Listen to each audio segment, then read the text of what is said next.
Nosotros mientras vamos a abrir nuestras Biblias, tenemos dos pasajes para leer en esta mañana. Uno se encuentra en Hechos 1,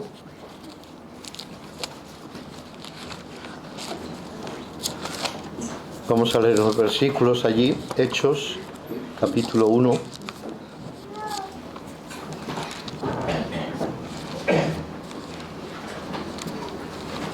Desde el versículo 6 vamos a leer hasta el 12, ambos incluidos, del 6 al 12. Hechos capítulo 1, versículos del 6 al 12.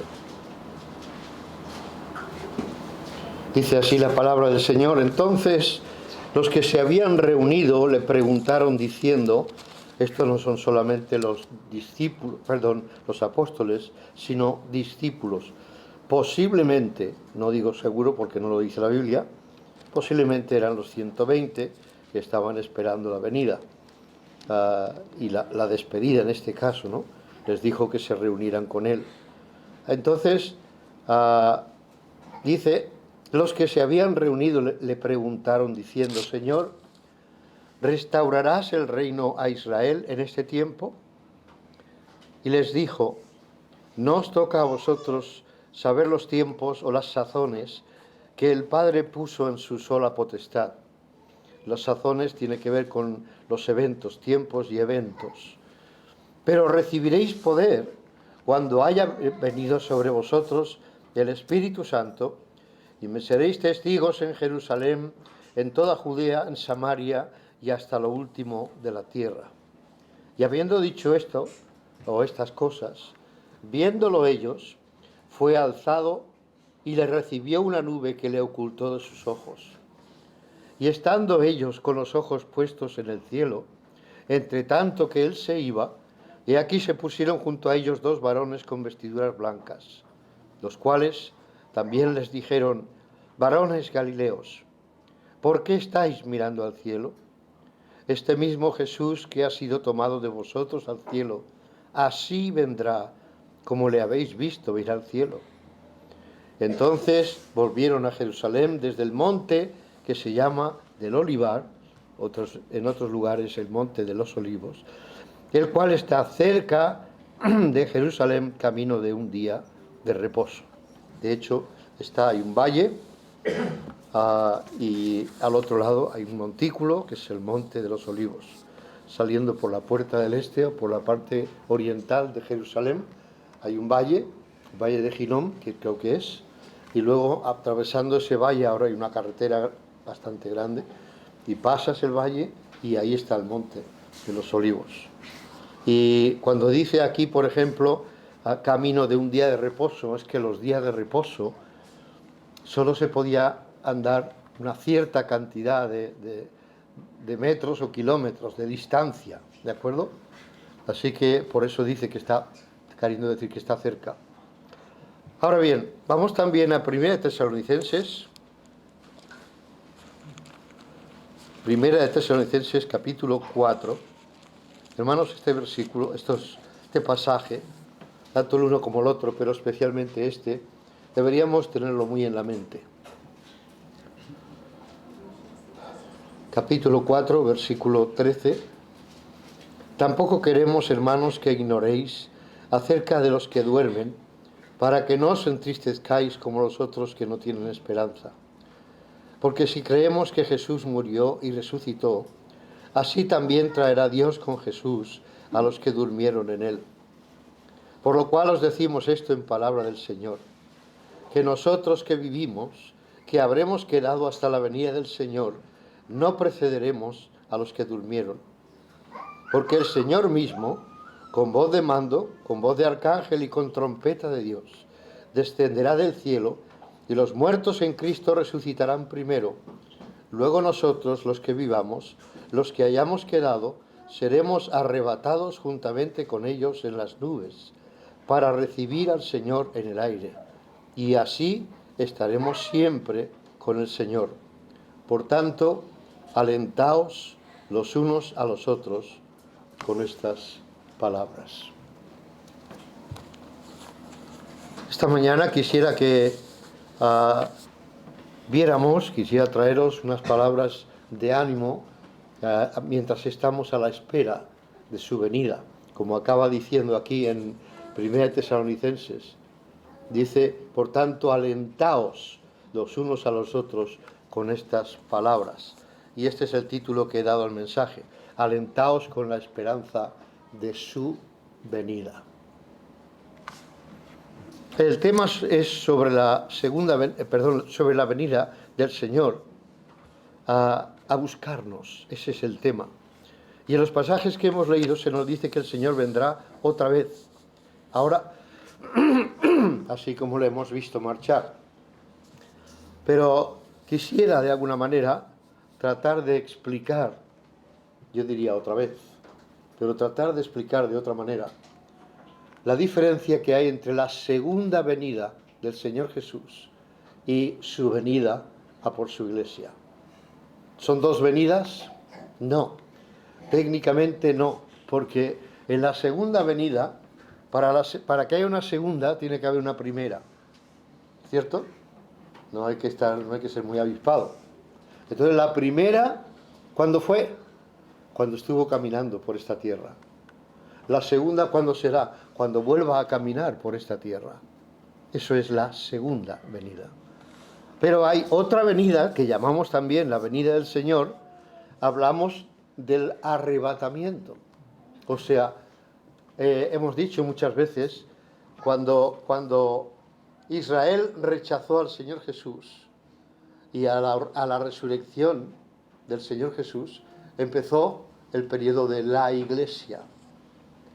Esta tarde, si Dios quiere, he hecho un gráfico, he cogido un gráfico para explicar que en el Antiguo Testamento los profetas, todos los que hablaron en el Antiguo Testamento, no sabían nada acerca de la Iglesia, ¿de acuerdo? Y el gráfico nos lo explica bien. Hay muchas cosas, se habla del anticristo, por ejemplo, se habla de otras cosas, de la venida del Señor, la primera venida, y dónde habría que nacer, etcétera, etcétera, etcétera. Pero no se dice nada, ellos no vieron, no les fue revelado que habría una iglesia. Ellos no podían hablar de lo que no sabían, ¿verdad? De lo que no les fue revelado. Entonces, eso lo veremos un momento en esta tarde, si Dios quiere. Pero lo que quiero es hacer distinción y que tengamos bien claro que hay la segunda venida que tiene que ver con la venida otra vez a la tierra. Hay otra venida que no es venida, solamente se queda en el aire y allí nosotros vamos hacia él. ¿De acuerdo? Seremos arrebatados. ¿Quién será arrebatado? La iglesia. ¿De acuerdo? Así que quisiera que explicásemos esto y voy a reincidir un poco más, porque el versículo que hemos leído, los versículos del 10 al 12, en el capítulo 1 de Hechos, nos dicen, si queréis poner un dedo, o yo suelo ponerlo así, cuando tengo dos citas, si os sirve de algo, porque así voy a la una y a la otra, doblo las páginas, ¿vale? Sin doblarlas, para que no se estropee, pero se pone así doblado como un bucle. Y entonces ahí hemos leído, este mismo Jesús que ha sido tomado de vosotros, así vendrá como le habéis visto ir al cielo. Yo creo que es muy explícito, ¿no? Este mismo Jesús que veis que se va, que estáis mirando, este mismo va a volver. ¿A dónde? A la tierra. Igual que le habéis visto marchar, le vais a ver venir volver. ¿Volver a dónde? A la tierra. Está claro eso, ¿no? Volvemos a leer. Este mismo Jesús que ha sido tomado, ha sido llevado de vosotros al cielo, así vendrá como le habéis visto ir al cielo. El versículo 12 nos aclara que estaban en el monte de los olivos. Ahora, notemos que dice, así vendrá como le habéis visto ir al cielo. Es claro que está hablando de volver al mismo sitio. Las profecías en Zacarías, no tenía esto preparado, pero ya que viene a mi mente, en Zacarías dice, y esto también creo que lo he dicho algunas otras veces, pero espero que poco a poco nos vaya entrando, porque es importante. Zacarías 14, versículo 3 en adelante. Después saldrá Jehová y peleará en aquellas naciones, con aquellas naciones, como peleó en el día de la batalla. Y habla de Jehová, démonos cuenta. Y se afirmarán sus pies en aquel día sobre el monte de los olivos que está enfrente de Jerusalén al oriente. Y el monte de los olivos se partirá por en medio hacia el oriente, etcétera, etcétera, oriente, etcétera, etcétera. ¿Vale? Jehová va a venir y va a poner sus pies. Primera pregunta, ¿tiene Jehová pies? No. Bueno, como en otros lugares dice la mano de Jehová y no tiene mano, ¿no? Los ojos de Jehová y no tiene ojos, por lo menos físicamente, ¿verdad? Pero Él ve, Él oye, Él camina, Él va, Él viene, no está inamovible. Pero no con esa entre antropoformismo. Bueno, me salió. Pero va a venir al Monte de los Olivos y eso es un sitio muy específico. Y dice además que está enfrente de Jerusalén. Está hablando de la Jerusalén celestial. Allí no hay montes, que sepamos. Está hablando de la Jerusalén física. ¿De dónde se marchó? De la Jerusalén física, del Monte de los Olivos físico. Entonces, ¿dónde va a volver? Al Monte de los Olivos físico. Y lo bueno es que aquí dice Jehová y allí es el Señor. Porque además hemos leído allí que nos dice, a pesar de que lo tengo ahí puesto, se me ha ido la página, dice...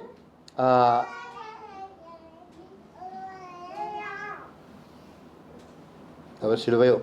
Este mismo, a mitad del versículo 11, este mismo Jesús, que así, el mismo Jesús, no otro, ni un ángel, ni nadie, el mismo Jesús, que ha sido tomado de vosotros, este mismo, así vendrá, ¿quién? Este mismo Jesús, como le habéis visto ir al cielo.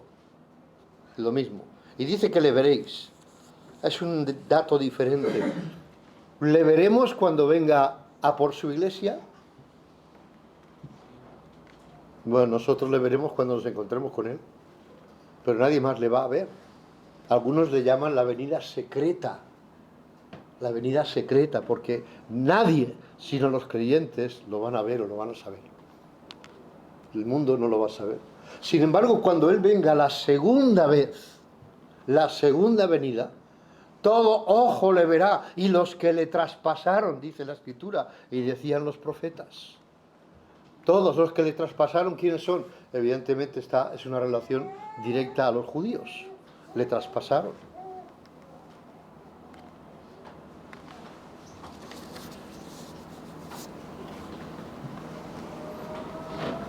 Primero, para aclarar, esto es lo que tiene que ver con la segunda venida.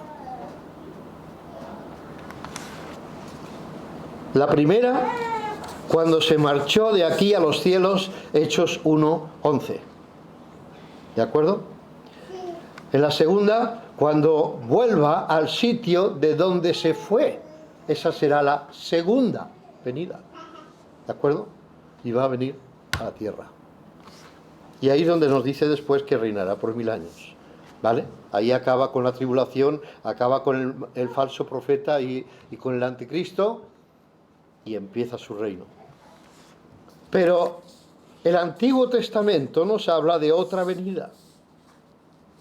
Pablo lo llama arrebatamiento. Ahora, ¿es la segunda venida? No.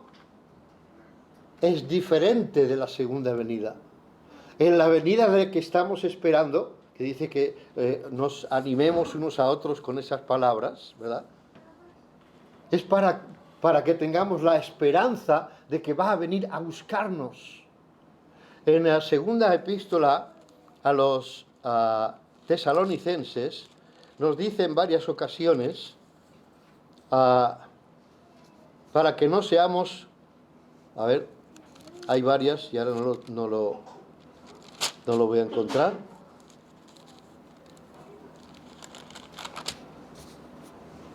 Pues por eso me gusta tenerlo fresco.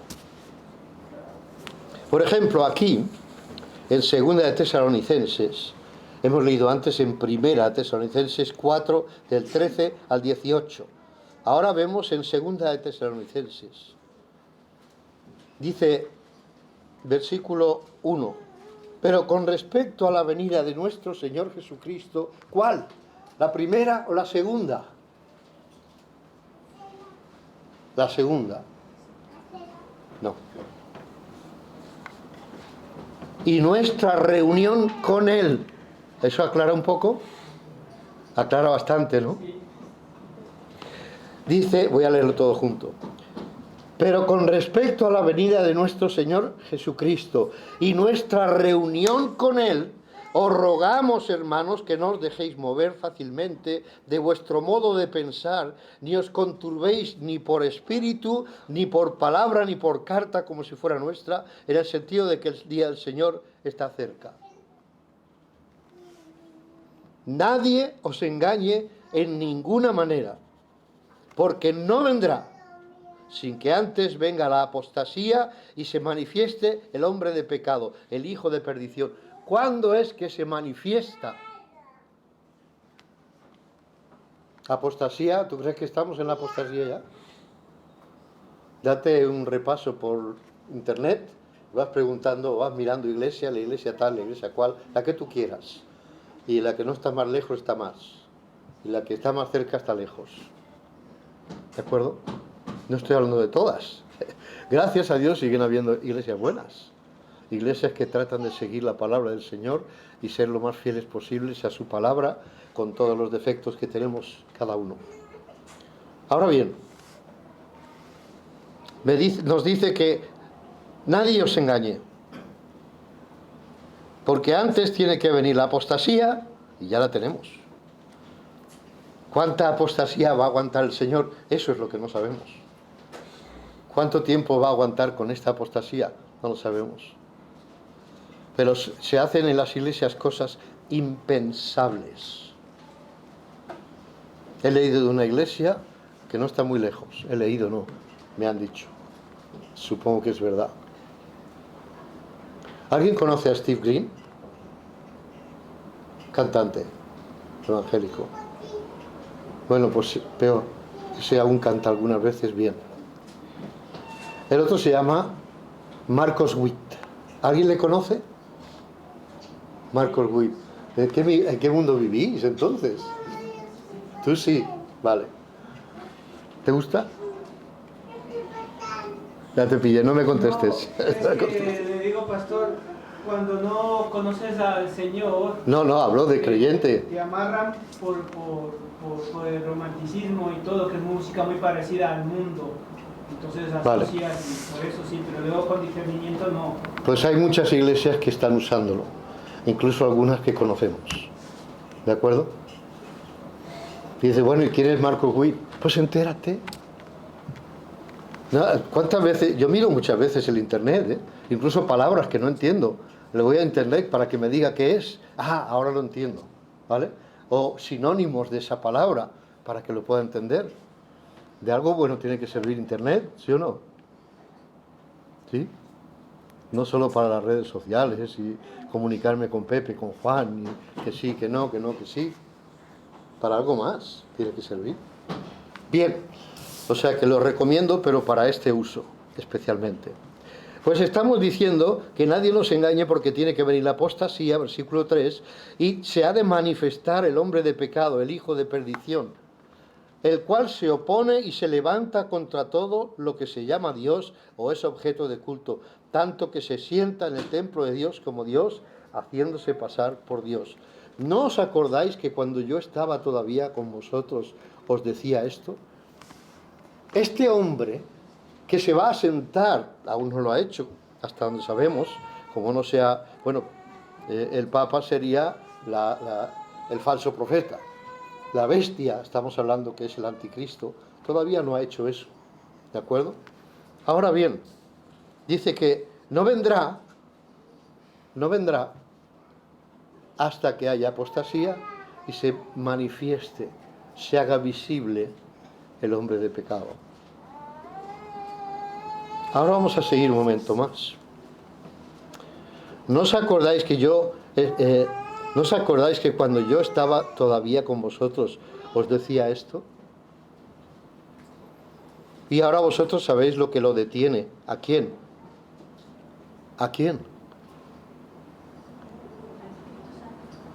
El Espíritu Santo está deteniendo ¿a quién? Al inicuo, al anomías o anomias, depende de donde pongas el acento, al sin ley, al anticristo, ¿vale? Ahora vosotros sabéis lo que lo detiene a fin de que a su debido tiempo se manifieste. Pues ya está en acción el misterio de la iniquidad, solo que hay quien al presente lo detiene hasta que él a su vez sea quitado de en medio. Entendemos que está hablando del Espíritu Santo, que es el único que puede retener al anticristo hasta que él sea quitado de en medio, hasta que él se vaya, hasta que él se vaya. Ahora, cuando él se vaya, nosotros nos quedaremos sin Espíritu Santo. No. Hemos sido sellados con el Espíritu Santo. Ese sello va donde vaya el Espíritu, y donde vaya el Espíritu vamos nosotros. Así que cuando el Espíritu Santo sea quitado, entonces se manifiesta el inicuo. Entonces sale con toda plenitud. Y ahí empieza la gran tribulación. Cuando el Espíritu sea quitado, y con él los que están sellados con el Espíritu Santo. O sea, los verdaderos creyentes, no todos, ni todos los que van a la iglesia, de los verdaderos creyentes. ¿De acuerdo? Bien. Así que dice, porque ya está en acción el misterio, versículo 7, si estáis siguiendo la lectura. Porque ya está en acción el misterio de la iniquidad, solo que hay quien al presente lo detiene hasta que él a su vez sea quitado de en medio. Y entonces, versículo 8, se manifestará aquel inicuo del que estaba hablando, a quien el Señor matará con el espíritu de su boca y destruirá con el resplandor de su venida. ¿Cuándo? Cuando venga la segunda vez a la tierra. ¿De acuerdo? Cuando venga por segunda vez. Pero veis, no dice segunda aquí. No dice segunda. Pero va a haber una segunda. Y entre medio, una que es secreta, que no es venida. De hecho, él aparece en los cielos y nosotros somos los que nos vamos con él. Él no viene. ¿Está claro eso? Entonces, con el resplandor de su venida. Si leemos en Apocalipsis, y no quiero meterme más en esto porque mi tema no es este en realidad, este es parte del tema. Entonces, cuando él venga, acabará con la bestia y el falso profeta y los llevará vivos al lago de fuego. Lago de fuego. Y allí estarán por toda la eternidad. Después, el propio diablo, Satanás, también va a ir. Y también todos los que no han creído en él, en el Señor Jesús. ¿De acuerdo? Pero este pasaje es claro y comparado con el de 1 Tesalonicenses, más claro todavía. El Espíritu Santo fue dado, ¿os acordáis cuando leíamos en Hechos? No os toca a vosotros saber los tiempos o las sazones, las épocas o los eventos que el Padre puso en su sola potestad. Pero recibiréis poder cuando haya venido sobre vosotros el Espíritu Santo y me seréis testigos en Jerusalén, en toda Judea, en Samaria y hasta lo último de la tierra. ¿Cuándo pasó eso? 10 días después de que el Señor se fuera. El día de Pentecostés. Así que eran 50 días, pues estuvo 40 días con ellos, que la suma correcta, estuvo 40 días, dice Lucas en Hechos, 40 días con ellos. 10 días después se va, o sea, se fue a los 40 días y 10 días después reciben el Espíritu Santo. Y la Biblia, y no vamos a entrar porque ese es otro tema, pero la Biblia nos enseña, el Nuevo Testamento, las epístolas de Pablo esencialmente, nos muestran claramente que el creyente es sellado con el Espíritu Santo de la promesa para el día de la redención. Luego entonces, cuando el Espíritu sea quitado, todos los que están en el Espíritu, todos los que han sido sellados con el Espíritu, van a salir. Eso es lo que llamamos, o Pablo llama, arrebatamiento. ¿De acuerdo? Los muertos en Cristo automáticamente, por el poder de Dios, con la voz de mando, salen, igual que dijo Lázaro, sal fuera. Y salió Lázaro. Pues esta vez va a decir, iglesia, sube acá, como le dijo a Juan en el capítulo 1, ¿verdad? Capítulo 4. Y yo te mostraré las cosas que han de ser. Pues igual, cuando oigamos eso, lo oiremos los creyentes por el Espíritu. Los que no tienen el Espíritu de Dios no lo van a oír y se van a quedar. ¿De acuerdo? Y ahí es el arrebatamiento. Y ahí empieza a hacer sus fechorías y empezarán también las calamidades descritas a partir del capítulo 6 de Apocalipsis. Eso es lo que va a ocurrir en el tiempo de la gran tribulación. Cuando el Señor venga al final de la gran tribulación. ¿Cuándo viene la tribulación? Después del arrebatamiento, después del tiempo de la iglesia. ¿Vale? Entonces el arrebatamiento es aquí. La gran tribulación, cuando acaba, los 7 años que faltan por cumplirse en la profecía de Daniel, 70 semanas, han pasado 69, luego está el paréntesis de la iglesia, y luego viene la gran tribulación, la 7ª semana, 7 años. A la mitad de la semana, primero hará pacto con Israel, y a la mitad de la semana lo va a romper, ¿vale? Posible que se siente en el templo, como si fuera él el Dios, ¿vale? Entonces viene el Señor, y es así, es la segunda venida. ¿Sí? Vamos encajando un poco. La segunda venida. Esta de aquí no es la segunda venida, que es lo que quisiera aclarar. Es esta después de la gran tribulación, cuando vendrá a poner sus pies en el monte de los Olivos. Y nos dice allí ya lo he dicho, en el profeta, a Zacarías, que el monte se partirá en dos. ¿Os acordáis un día hablando? Hay un cementerio que los musulmanes pusieron delante de la puerta que está tapiada, que es la puerta del este, del oriente. Por ahí la profecía dice que tiene que entrar el Señor. Y ellos dijeron, pues vamos a poner aquí un cementerio, entonces no va a poder entrar porque Él es santo. ¿Cómo va a pasar por en medio de los muertos? No puede. Y le vamos a impedir que eso se cumpla. Pero va a haber un terremoto. ¿Y dónde va a ir todo eso? Al traste. Y habrá una avenida ahí para que entre el Rey de Gloria en Jerusalén. Segunda venida. Y ahí es donde reinará por 1000 años. 1000 años. Si son literales los 1000 años, no sabemos, creemos que sí, pero para Dios le importa poco 1000 años, ¿verdad? ¿Verdad o no? 1000 años es como un día y un día como 1000 años. Pero tan siquiera que fuera un día de Dios, para nosotros pueden ser esos 1000 años.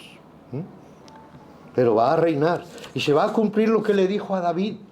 ¿Qué le dijo a David? Que siempre habría un rey de su descendencia. ¿De qué descendencia vino el Señor Jesús? De David.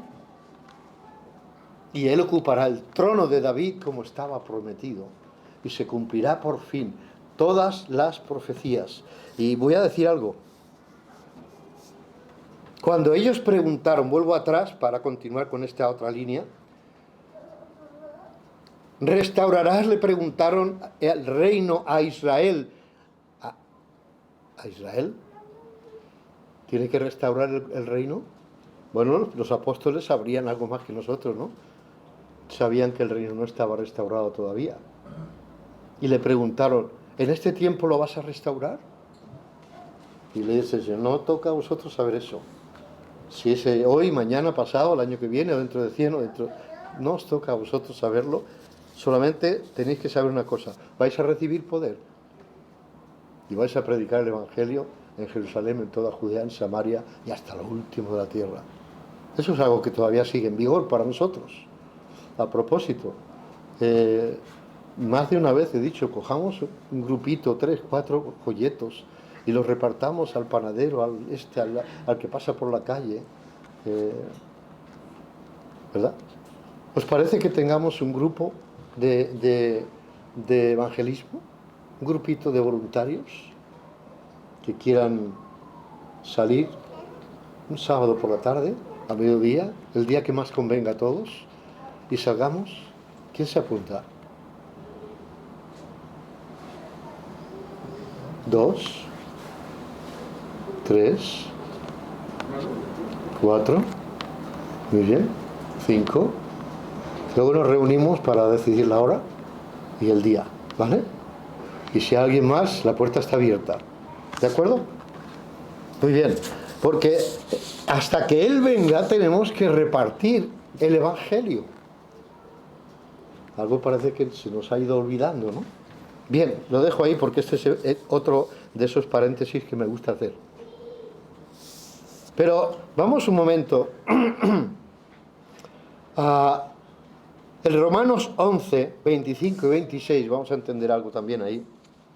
Romanos 11, capítulos 9, 10 y 11 nos hablan de Israel como pueblo.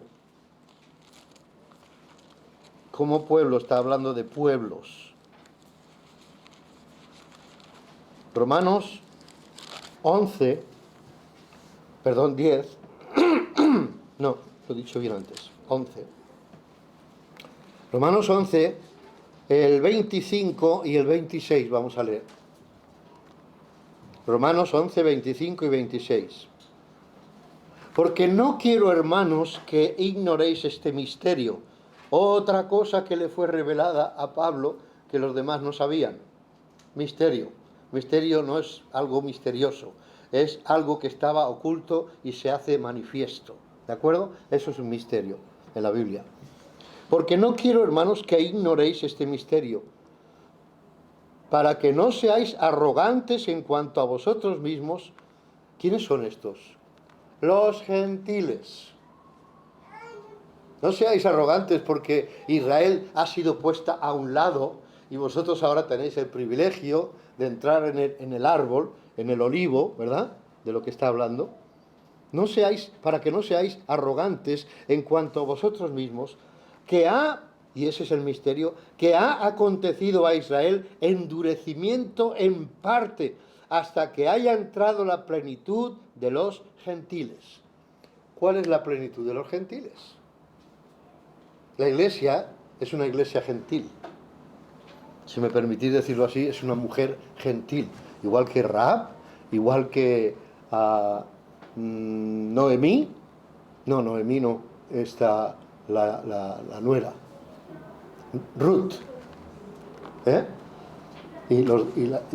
Tanto Rahab como Ruth están en el linaje directo de David y del Señor Jesucristo. Pero la esposa es un ejemplo de la esposa extranjera, gentil. Pues nosotros somos esa esposa gentil, ¿de acuerdo? Si es cierto que está abierta la puerta a todo aquel que cree. Y si hay un judío que cree, el Señor no le va a decir, no, pero tú no, tú eres judío, tú te quedas ahí. No, el Señor quiere que todos se salven, ¿verdad? También los judíos. Pero básicamente la iglesia es gentil. ¿Sí o no? ¿Nosotros qué somos? Somos gentiles. O por lo menos podemos decir, éramos gentiles. Ahora somos la iglesia. Pero somos gentiles. Solo hay dos pueblos, o tres. Los judíos, los gentiles y la iglesia. Y de dos, como dice Efesios, que de dos pueblos hizo uno, la iglesia. Pero la iglesia es gentil. Entonces está diciendo, no seáis arrogantes ahora porque Israel ha sido puesta a un lado y vosotros tenéis el privilegio de ser salvos solo por gracia. Ahora bien, dice, habiendo aclarado quiénes son los gentiles, la plenitud de los gentiles, cuando el último gentil, o quien sea, que sea salvo, el Señor sabe el número. La iglesia, el Señor dirá a la iglesia, sube. Ya está, se ha acabado. Se ha acabado el periodo de la plenitud de los gentiles. Ahora dice el versículo 26, si estáis en Romanos, por favor, seguidme. Y luego todo Israel será salvo, como está escrito.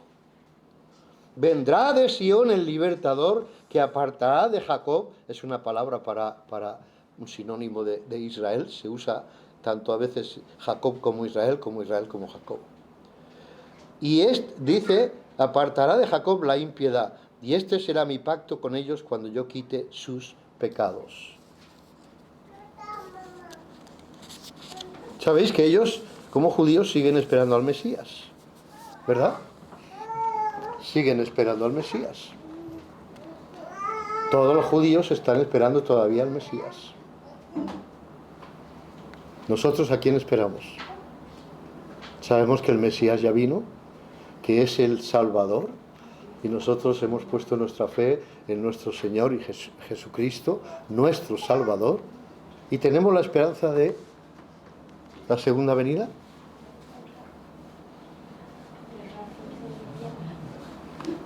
¿Has dicho? Si queréis decirme algo, decidme que lo oiga, si no es igual. Vale, lo digo yo, para que nadie se... Ay, me he equivocado otra vez.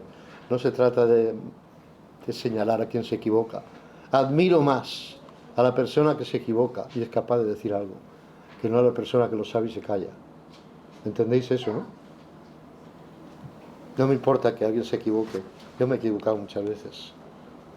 Bueno, sigo adelante.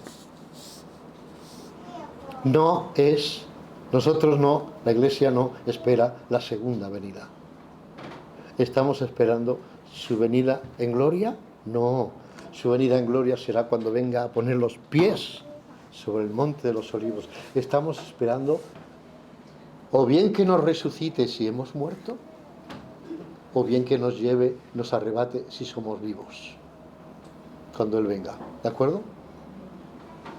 Se me ocurre preguntar, si el Señor viniera esta noche, esta tarde, mañana por la mañana, ¿te irías con Él?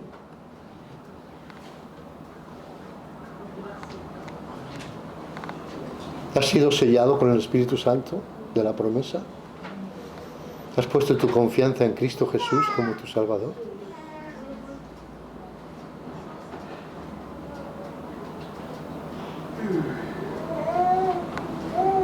Porque si no, te vas a quedar. Te vas a quedar. Sigo adelante.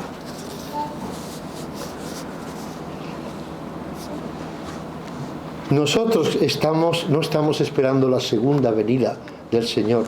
Estamos esperando que venga a llevarse a su esposa para celebrar en los cielos las bodas del... ¿Cómo lo sabéis? Las bodas del Cordero. Y también un pasaje que no llegamos a... En 1 Corintios 3 nos dice que será un juicio para nosotros también. Pero no un juicio por el pecado o por los pecados. Ese juicio ya lo pagó el Señor Jesús en la cruz. ¿Estamos de acuerdo? El Señor pagó por tus pecados en la cruz. ¿Por qué confesamos nuestros pecados? Si ya fueron perdonados, ¿por qué? Para seguir teniendo comunión con el Señor. Porque los pecados fueron todos perdonados. Pero aquí, si no confiesas tus pecados, no me digas que tienes comunión con el Señor, porque no me lo puedo creer. A menos que los confieses. Y eso ya no me toca a mí saberlo, por supuesto. Ni a ti, ni a los míos. Pero cuando confesamos nuestros pecados, Él es fiel para perdonarnos y quitarnos de toda maldad. ¿Pero para qué? Mientras estamos aquí, ¿para qué? Pues porque pecamos. El propio apóstol Juan dice que no hay nadie que no peque. Si alguno dice que no peca, miente. A ver si hay alguien que miente. ¿Hay alguien que no peque aquí? Nadie puede decir que no. Todos pecamos. Es por eso que el Señor está al lado del Padre, intercediendo por nosotros. Y está diciendo, Padre, perdónale a Alejandro este pecado. Yo pagué por él. ¿De acuerdo? Y entonces me puedo restablecer la comunión con Dios y poder seguir orando y hablando con Él, y Él me sigue hablando. ¿Cuántas veces tengo que hacer esto? ¡Oh! Cuenta tú las tuyas y multiplícalas por 2 y a lo mejor se acerca a lo que yo tengo que hacer. Pero el apóstol Pablo recibió enseñanza de todo esto. Segunda de Corintios, vamos un momento a Segunda de Corintios. He dicho el capítulo 3 y no he dicho por qué. Sí, lo he dicho, pero bueno. Dice el capítulo 3, dice: y si sobre este fundamento, que está aclarando que es Cristo, versículo 11, capítulo 3, 11, porque nadie puede poner otro fundamento que el que está puesto, el cual es Jesucristo. No hay santos, ni vírgenes, ni nada. Solo Él es el fundamento de la Iglesia. Y si sobre este fundamento, que es Cristo, alguno edificare oro, plata, piedras preciosas, madera, heno, hojarasca, la obra de cada uno, está hablando de los creyentes. El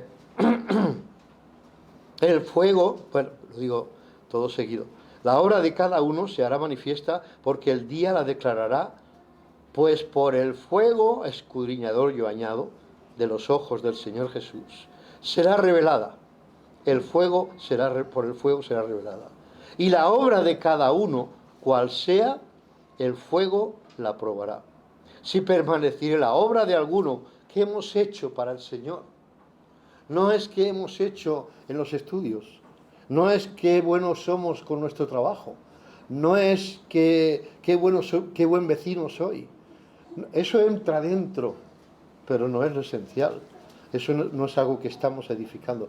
¿Qué hemos hecho para el Señor mientras estábamos en la carne? Vaya pregunta. ¿Qué estamos haciendo por el Señor? ¿Estamos sirviendo? ¿O nos dedicamos a nuestra vida? ¿Está bien? ¿Pero qué hacemos por el Señor? Pues lo que hayamos hecho sobre el fundamento, lo que habíamos edificado sobre el fundamento, si es oro, plata, piedras preciosas, también puede ser madera, heno, hojarasca, versículo 12. Y si la obra de alguno, yo hice, entregué y di y tal, va aquí, para allá, y entregué mi vida, no sé qué, cuántos. Si la obra, no importa cuál, ni grande ni pequeña, si la obra de alguno se quemare, él sufrirá pérdida. ¿Pérdida de qué? No tienes galardón, chico. Mira, ves, todos esos han tenido galardones, pero tú no puedes tener galardón. Lo que tú hacías, no lo hacías por el Señor, lo hacías por tu vanagloria, lo hacías por tu egoísmo, lo hacías porque querías ser. Y eso para mí no vale. Fuera, quemado. ¿De acuerdo? Si bien él mismo será salvo, así como por fuego. Pasa que te quemas. ¿De acuerdo? Así algunos podremos ser salvos.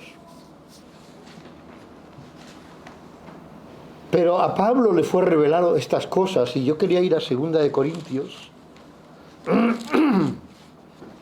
capítulo 12, versículo 4. Tesalonicenses, 1 y 2 Tesalonicenses, ¿es escrito por Pablo por inspiración divina? Sí, muy bien. Solo quiero aclararlo, yo sé que lo sabéis. El versículo 4 dice, vamos a leer desde el 1. Ciertamente no me conviene gloriarme, dice Pablo, pero vendré a las visiones y a las revelaciones del Señor, lo que el Señor le ha revelado.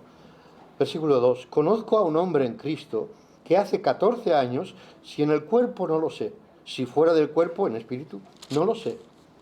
Dios lo sabe. Fue arrebatado ese hombre hasta el tercer cielo. ¿Cuál es el tercer cielo? La atmósfera, el firmamento y el cielo donde está Dios. ¿A dónde fue llevado Pablo? A donde está Dios, al tercer cielo. Y conozco al tal hombre, claro que lo conocía, si en el cuerpo o fuera del cuerpo, no lo sé, Dios lo sabe, que fue arrebatado. Es una palabra que parece que le va bien a él para explicar que una cosa es llevada al otro sitio, ¿verdad?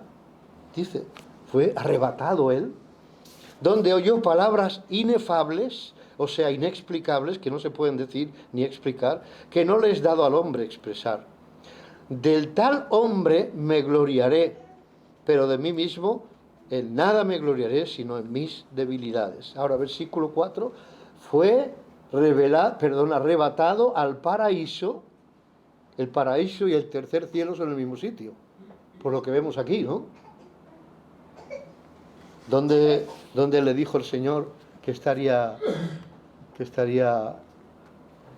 el ladrón? ¿Dónde estaba Lázaro?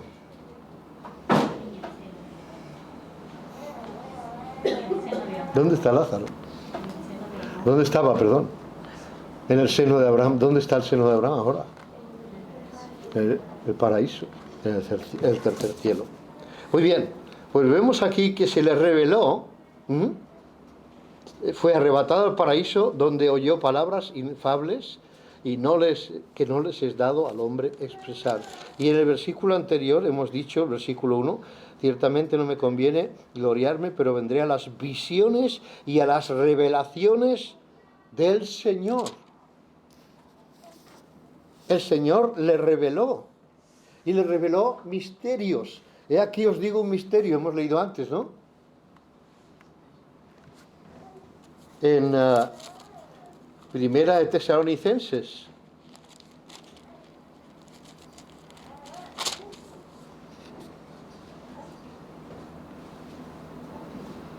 Tampoco queremos, hermanos, que ignoréis esto, que me fue revelado, no lo dice, pero yo pensaba que estaba aquí. Os diré un misterio, está en otro lugar. Pero en varias ocasiones dice, he aquí un misterio, os digo esto es misterio, os digo este misterio, ¿verdad? O sea, nos habla de cosas que nadie, ni los profetas, ni en el Antiguo Testamento sabían. Básicamente todo tiene que ver con la Iglesia. He dicho antes, los profetas no tenían ni idea de lo que iba a ser la Iglesia. Pero el asunto de la Iglesia, posiblemente a quien más se le reveló, es a Pablo. A Pablo. Le habla de la Iglesia. Le trata como la esposa de Cristo, que dice que Cristo, Efesios 5, que se entregó por ella para presentársela a sí mismo, una iglesia gloriosa que no tuviese mancha ni arruga. De eso los profetas no tenían ni idea. ¿Por qué? Simplemente porque Dios no se lo reveló. Se lo reveló al apóstol Pablo ya en la parte después del Señor Jesucristo. Ahora, Efesios 3.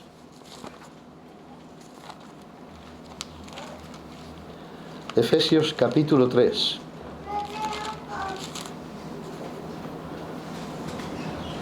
Versículos del 1 al 5. 3 del 1 al 5. Por esta causa yo, Pablo, prisionero de Cristo Jesús por vosotros, si es que habéis oído de la administración de la gracia de Dios que me fue a él dada para con vosotros, los gentiles, los efesios eran gentiles, que por revelación me fue declarado el misterio, como antes lo he escrito brevemente. Leyendo lo cual podréis entender cuál sea mi conocimiento en el misterio de Cristo, misterio que en otras generaciones no se dio a conocer a los hijos de los hombres, como ahora es revelado a sus santos apóstoles y profetas por el Espíritu. Que los gentiles son coherederos y miembros del mismo cuerpo y copartícipes de la promesa en Cristo Jesús por medio del Evangelio, del cual yo fui hecho ministro por el don de la gracia de Dios que me ha sido dado según la operación de su poder. ¿Nos dice algo acerca de eso? acerca de algo que le fue revelado a Pablo, que no le fue revelado a otros antes que a él. Así que vamos a entrar, aunque brevemente, no penséis que ahora empiezo el mensaje, esa es la primera parte. Pero mi pregunta es, o mi afirmación, ¿podemos estar seguros de que el Señor va a volver a por su iglesia? Una, porque le fue revelado, como hemos dicho, al apóstol Pablo, un misterio que no había sido revelado, ¿de acuerdo? Pero a él se le reveló. Por ejemplo, voy a leerlo para que no veáis, porque iré más rápido, y además lo tengo escrito, ¿vale? Escuchad, como si estuvierais escribiendo. 1 Tesalonicenses 6:14, que guardes, le dice a Timoteo, Pablo, que guardes el mandamiento sin mácula ni reprensión hasta la aparición del Señor Jesucristo. ¿Cuándo aparecerá? En los cielos. 1 Timoteo 1:10, y esperar de los cielos a su Hijo, al cual resucitó de los muertos, a Jesús, quien los libra de la ira venidera. Este es el versículo que antes buscaba. Nos libra de la ira venidera. ¿Cuándo va a ser la ira? Bueno, podríamos entender el lago de fuego para... Sí, nos ha librado de la muerte y del pecado por la cruz del Señor Jesús. Pero va a haber una ira de la que sí habla, por ejemplo, Joel, el día del Señor, el día de la ira, que va a caer sobre este mundo. Perdón, el lago de fuego no va a caer sobre este mundo. La ira de Dios tiene que caer sobre este mundo. La tercera parte de la humanidad en esa gran tribulación va a morir. Son muchos millones, ¿eh? Y otras cosas que van a ocurrir. Pero no estamos ahora en ese tema. Primera Tesalonicenses 4:15, que nosotros que vivimos, ya lo hemos leído antes, que habremos quedado hasta la venida del Señor. ¿Qué venida? Cuando venga a buscar a su iglesia. No es la segunda venida. No precederemos a los que durmieron. Primera Tesalonicenses 5:23, y el mismo Dios de paz os santifique por completo, y todo vuestro ser, espíritu, alma y cuerpo, sea guardado irreprensible para la venida de nuestro Señor Jesucristo. Su venida a por su iglesia. Está hablando gentiles. La segunda venida hemos dicho que tiene que ver con los judíos, ¿no? Con Israel. El monte de los olivos no tiene que ver con nosotros. Cuando está hablando de esta venida del Señor, está hablando del rapto, del arrebatamiento. 1 Corintios 11:26, la muerte del Señor anunciáis hasta que Él venga. Ahora os tocará sufrir la ira de Dios antes. No. Él nos ha librado de la ira de Dios. Somos salvos, y no somos salvos porque pasemos por la ira de Dios. Somos salvos por la gracia de Dios, y punto, por medio de la fe. Con certeza podemos decir que es Pablo quien más nos habla de la venida del Señor. ¿Tú crees? ¿Has leído el Nuevo Testamento alguna vez? Te habrás dado cuenta, y si no, la próxima vez que lo leas, te fijas un poco y verás como él es el que más habla. ¿Por qué? Porque a él le fue revelado el misterio que tiene que ver con la iglesia. Los profetas, el Antiguo Testamento, no hay nada que tenga que ver con la iglesia, salvo que quieras hacer aplicaciones. Pero los profetas no sabían nada de la iglesia. Ahora, quizá por estas dos razones, él es quien más habla.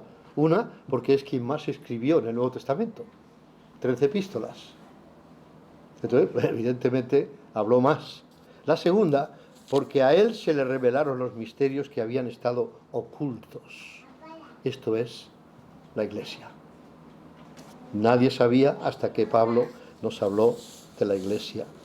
Porque el Señor Jesús dijo, y sobre esto bienaventurado eres Pedro, hijo de Jonás, porque no te lo reveló carne ni sangre, sino mi Padre que está en los cielos. Y yo también te digo que sobre esta roca edificaré mi iglesia. No es lo único que se dice. Edificaré. ¿Cuándo? El Señor llegó a la muerte, a la cruz, murió, 3 días en el sepulcro, resucitó, 40 días con ellos y 10 días después envía el Espíritu Santo y da comienzo la iglesia. Edificaré la iglesia. Y lo ha hecho. ¿Sí o no? Lo ha hecho. Ahora bien, veamos la prueba más concluyente de todas las que podemos estar seguros, por la que podemos estar seguros de que vendrá a por su iglesia.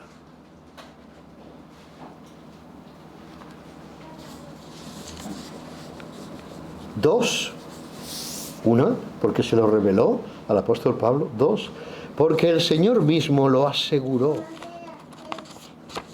El Señor mismo lo aseguró. Los evangelios están llenos de referencias a su venida. Quizá el pasaje por excelencia sea Juan 3.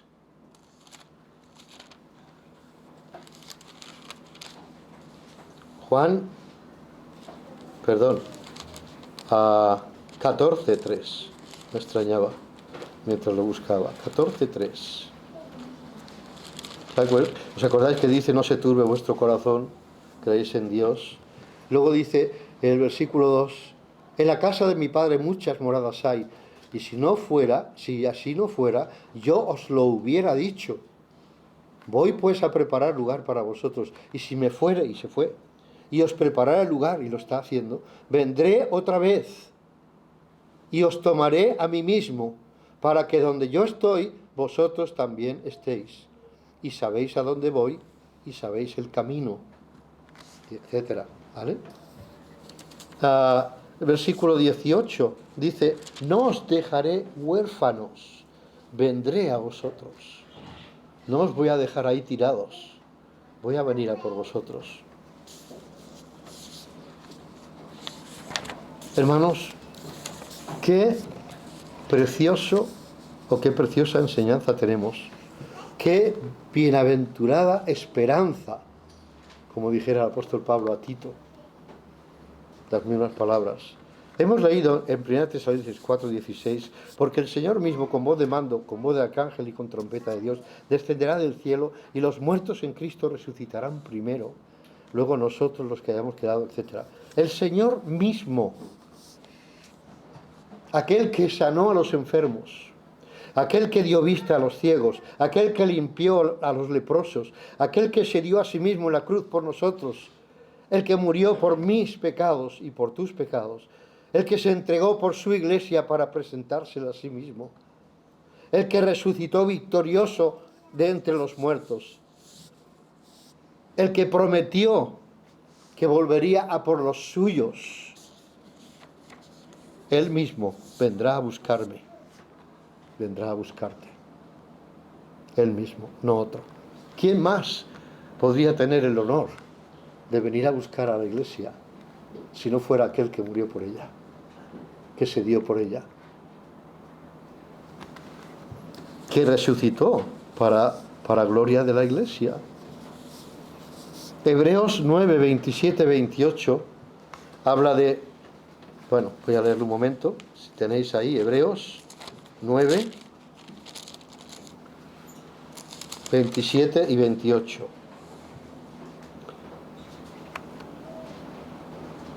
Y de la manera que está establecido para los hombres que mueran una sola vez, y después de esto el juicio, así también Cristo fue ofrecido una sola vez para llevar los pecados de muchos, y aparecerá por segunda vez sin relación con el pecado, para salvar a los que le esperan. Pablo nos dice lo mismo cuando nos advierte de su partida en 2 de Timoteo, capítulo 4. 2 de Timoteo, capítulo 4, cuando dice que ya estaba preparado para su partida, que estaba cerca. El 4:8 dice: por lo demás me está guardada la corona de justicia, la cual me dará el Señor juez justo en aquel día, y no solo a mí, sino también a todos los que aman su venida. La venida esta es para los creyentes, no es para todo el mundo. La segunda venida es para todo el mundo, para todas las naciones, y allí juzgará a las naciones. ¿De acuerdo? pero aquí es para los creyentes. Los incrédulos no están esperando su venida, ¿o sí? Ah, por supuesto. ¿Quiénes son los que esperan? ¿Los que esperan o los que deberíamos esperar? Somos los creyentes. Porque sabemos que hay la promesa de que va a venir a buscarnos. Para salvar a los que le esperan y los que aguardan o aman su venida. No podemos permitirnos el lujo de vivir de espaldas a su venida. Debemos amar su venida y esperarla. Los ajetreos de la vida suelen llevarnos fuera del contexto del Señor. ¿Sí o no? Y nosotros tenemos que hacer grandes esfuerzos para no dejarnos arrastrar por eso. Esfuerzos, digo, porque la tendencia es fácil dejarse llevar. Contrarrestar esa tendencia, esa fuerza centrífuga, es lo que cuesta. Y hermanos, los creyentes que se dejan llevar por las circunstancias, en vez de por principios, son arrastrados por esa tendencia. Por eso es que hay cristianos hoy en día que no maduran. Hay cristianos que no crecen en el Señor, porque las circunstancias no le dejan. ¿Qué es más importante, hermanos? ¿Qué es más importante en la vida? ¿Qué comeré, qué beberé, qué vestiré? ¿Qué es lo más importante? ¿Qué es lo más importante para ti? No, para mí lo más importante es mi trabajo. Ah, sí, muy bien. No, para mí lo más importante es descansar y dormir. Para mí lo más importante es no preocuparme en nada. Para mí lo más importante son los estudios. Para mí lo más importante, todo el mundo tiene razones para dejarse llevar por la tendencia, ¿sí o no? Pero solo aquellos que... ¿Por qué pensáis que el apóstol Pablo dice: poneos toda la armadura de Dios, para que podáis soportar cuando venga el día malo, el día poneros? En griego es poneros, el día infeccioso. Estamos en tiempos infecciosos, hermanos. Y parece que no nos demos cuenta. Y simplemente llevamos la tendencia. Salimos de la iglesia, no digo todos, pero suele pasar. Y ya hemos desconectado de lo que hemos oído. Media hora después, que no nos pregunten porque ya no sabemos de qué se ha hablado. ¿Es verdad? Hermanos, yo no soy Dios, pero lo que predico es la palabra de Dios. Y eso sí debería tener importancia en nosotros. Más que los exámenes, más que mi trabajo, más que cualquier cosa. ¿Es cierto? Pero la realidad es totalmente distinta. Estamos en tiempos de apostasía. Todos decimos, sí, es verdad. Claro. La apostasía nos está arrastrando. La sociedad, las leyes, el trabajo, nos vuelve esclavos, nos esclaviza. Y no sabemos decir, basta. Me han dado una cita y esta tarde no puedo venir al culto porque tengo una cita. ¿El día del Señor cuál es? ¿Cuál es el día del Señor? ¿El llamado domingo? Pues no hay citas. Y si hay cita porque es ineludible, yo a las 6 tengo que estar en el culto, o a las 11 tengo que estar en el culto. Si es en medio, vale, haremos una excepción. Pero si no, el sábado. Y si no, cualquier otro día. A las 12 de la noche si hace falta.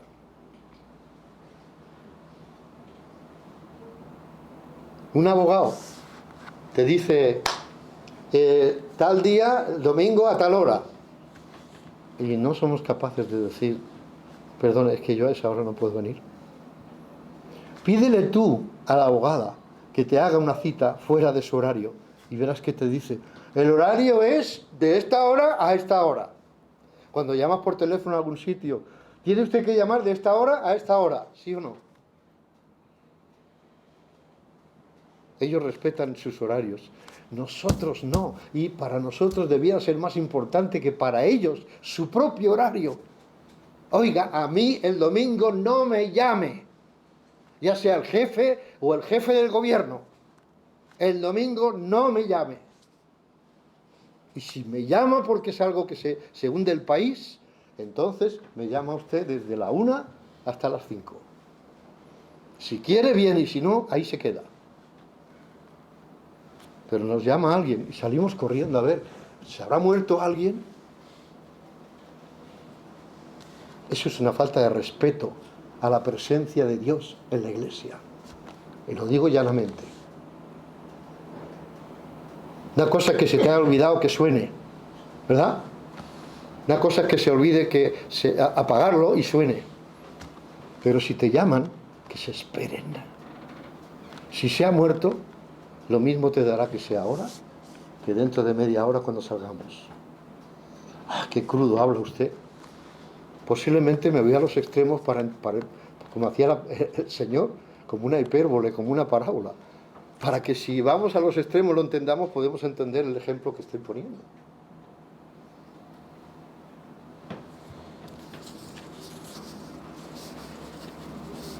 Ya no veo sonrisas. Si estoy diciendo mentiras, me lo decís, por favor.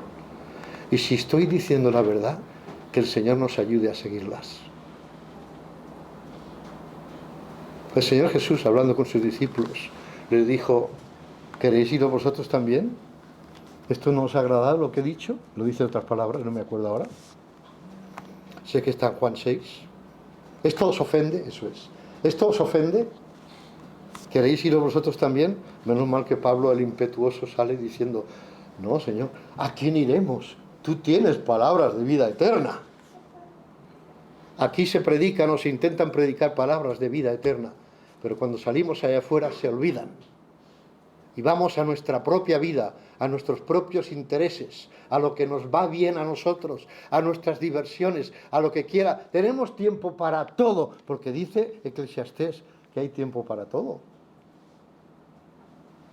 Pero si algo se tiene que quedar afuera, es la iglesia, es la lectura de la Biblia, es la fidelidad al Señor. Eso es de lo primero que se puede perder. Lo demás no. Lo demás no. Hermanos, y lo digo para los estudiantes, creo que hay un poco de gandulería en los estudiantes de hoy en día. Lo digo abiertamente. Yo también estaba estudiando y me costó más que a vosotros. Yo tenía 35 años cuando empecé a estudiar, además en una lengua que no era la mía.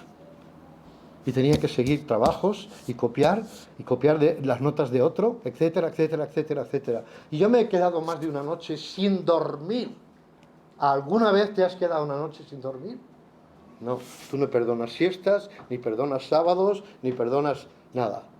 Y luego, ay, no puedo ir a la iglesia. Ese es el verdadero cristianismo que estamos viviendo hoy en día. Este es el verdadero cristianismo que estamos viviendo hoy en día. Pero cuando hablamos de apostasía decimos: oh, es verdad, ¿eh? Uy, cuánta apostasía que hay en el mundo. ¿Queremos que entre aquí? ¿O le estamos abriendo la puerta? ¿No puedes dedicar un día entero al Señor de los 7 que Él te da? A veces la falta de tiempo, hermanos, es falta de distribución, de administración del tiempo. ¿Estamos de acuerdo? Tú administra bien tu tiempo. Y sí, yo siempre he dicho que es bueno que las familias se junten, y algunos hermanos lo saben, y hacer unos juegos el viernes por la tarde, por la noche, un par de horas, una hora, lo que sea, un rato, pasar un tiempo distendido. Hay tiempo para cada cosa. Eclesiastés 3 dice: todo tiene su tiempo. Bien, todo tiene su tiempo, menos las cosas que son del Señor. Esas no tienen tiempo. Si puedo voy, si no, no voy. Si no he acabado mi trabajo, pues cuando vuelvas de la iglesia, en vez de acostarte a las 9 o a las 10, te acuestas a las 11 o a las 12 o a la 1 o a las 2 y no te mueres, te lo garantizo. ¿De acuerdo? Te lo garantizo. ¿Cómo puedo pensar que estamos esperando la venida del Señor si las cosas del Señor se nos quedan siempre a lo último?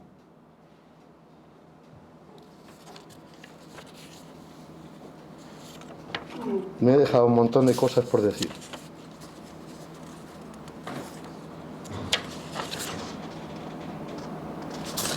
Lo vamos a dejar aquí. Y dices, el pastor debe estar enfadado. Yo me enfado conmigo mismo muchas veces, más de las que podáis imaginar. Y también me enfada, si esa es la palabra, me contraría cuando yo predico, enseño, me esfuerzo y no cala. Llega por aquí y sale por el otro lado, entra por este lado y sale por el otro. El domingo pasado salí antes de la hora, ¿verdad? ¿Podéis entender por qué? Porque yo soy de carne y hueso. Tengo sangre. Y cuando uno se esfuerza porque ama a su congregación, hermanos, yo oro por vosotros por nombre. Por nombre. Como sé dónde estáis sentados, solamente en mi mente tengo que ir pasando. Oro por todos, hasta por los pequeñines. Cuando veo que no avanzamos. Cuando veo que no avanzamos. Que las cosas más sencillas no las sabemos o no las recordamos. Por eso pregunté a algunos, ¿tú sabes, verdad, hermana? ¿Sabes el precio de una cosa que yo te pregunte de tu tienda? Pues claro que lo sé, por supuesto que lo sabes.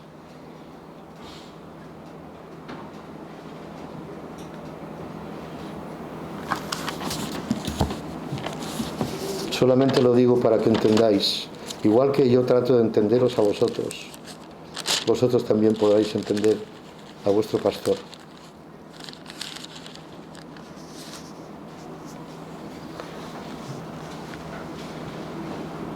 Hebreos 13, y con esto acabo. Hebreos 13, 17. Obedeced a vuestros pastores. La palabra pastores no debería ser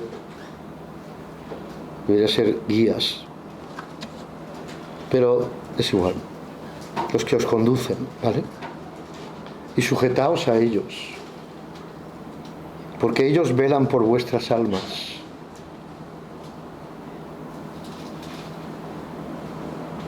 Para que lo hagan con alegría.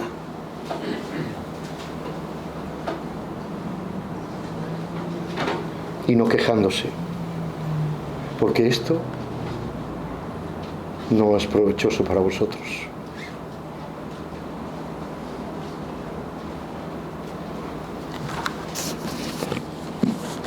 Vamos a ponernos de pie. Vamos a cantar el 128.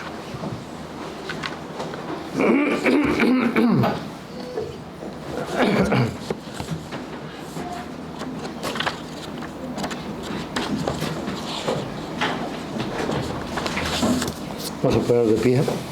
128.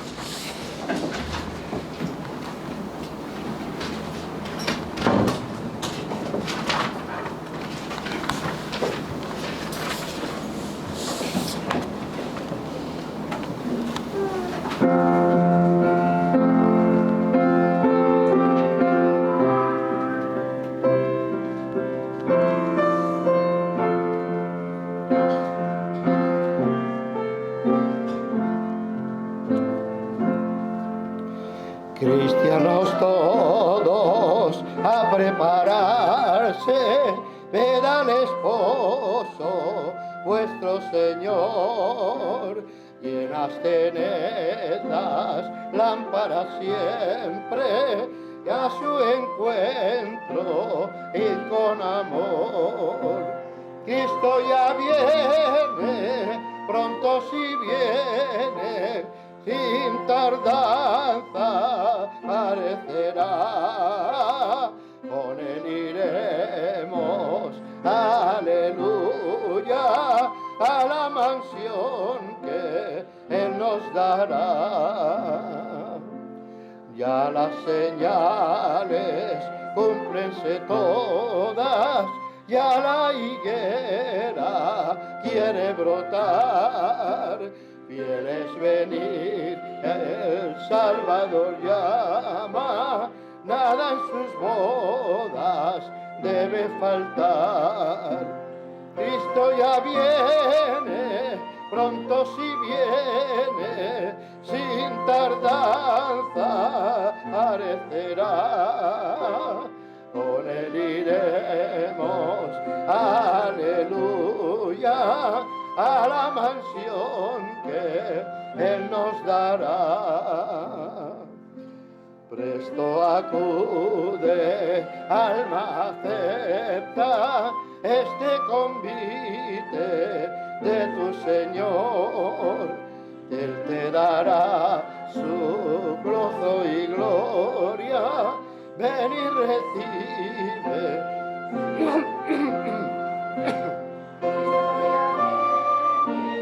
Pronto si viene, sin tardanza aparecerá. Con él iremos, aleluya, a la mansión que él nos dará. Amén. Vamos a orar. Amado Padre Celestial, te damos gracias por la bendición que es cuando estamos en la iglesia.